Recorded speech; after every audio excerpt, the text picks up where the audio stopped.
Well, hello there. I'm Kim Berry, editor of Food and Drink Business. Welcome to Play, our weekly news roundup, brought to you by GS1 Australia. GS1 is the go-to for all your barcode needs. Head over to gs1au.org and discover next generation 2D barcodes. They're a game changer for food and drink businesses. In the news this week, very exciting, the finalists have been revealed for the 2024 Hive Awards, with 45 outstanding companies selected across 9 categories. The quality of the entries was first rate, making the judging process highly competitive and challenging and difficult, but also very fulfilling. The winners will be announced on the 16th of May at a long lunch in the stunning room that is the Everleigh in Sydney. I'm going to go a little bit off script here, unusual I know, but I want to urge you all, not just the finalists, to come along. Book a table as a morale builder for your team, or a thank you to key suppliers, and make the most of an opportunity to catch up and network with others in the industry. The only thing better than a long lunch is one done in celebration of the excellence and innovation in the industry in which you work. We created the Hive Awards to shine a light on the extraordinary calibre of people and companies in food and drink manufacturing. The long lunch recognises them and also provides a perfect opportunity for the industry to come together as a whole. Head to thehiveawards.com.au for tickets, and I can't wait to see you there. Food Waste Australia has released its 6th sector action plan, this time for the horticultural industry. These sector plans are a major tool to reduce food waste because they're based on sector-specific analysis and collaboration.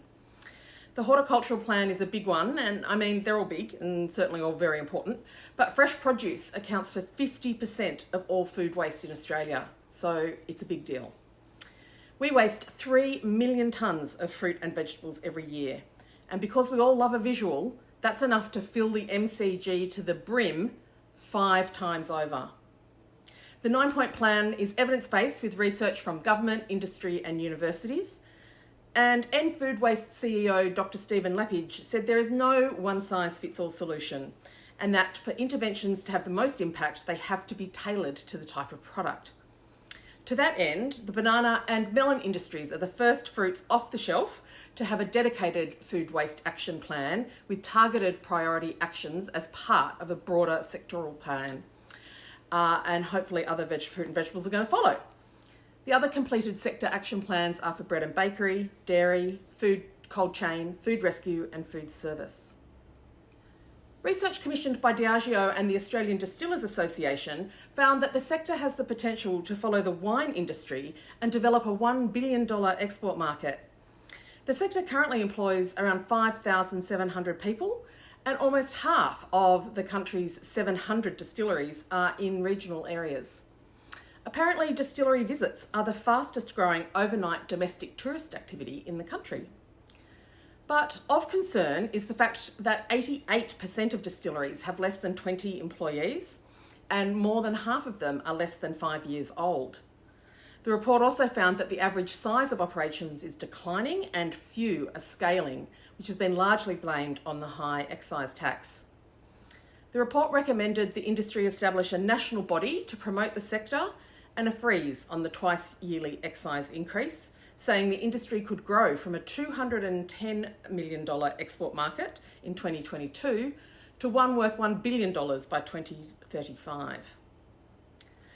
Belgian researchers have found that using machine learning to formulate beer results in better beer. The panel characterised more than 200 chemical properties from 250 Belgian beers across 22 different styles. The properties were linked to descriptive sensory profiling data from a trained tasting panel of 16 people and more than 180,000 consumer reviews from the online review database Rate Beer. With that data set, the researchers trained machine learning models to correlate and predict flavour and consumer appreciation from the beer's chemical profile. The effectiveness of the model was then tested by using its predictions to modify the commercial beers, both alcoholic and non-alcoholic varieties. And the results were a higher appreciation among trained panellists in blind tastings. So there you go. Is nothing sacred? Okay, that'll do. For all these stories and more, head to the website foodanddrinkbusiness.com.au. Remember to subscribe and tell your colleagues. Big thanks to GS1 Australia, as always. Don't forget to book your tickets for the long lunch at Hive Awards. And with that, I'm Kim Berry, over and out.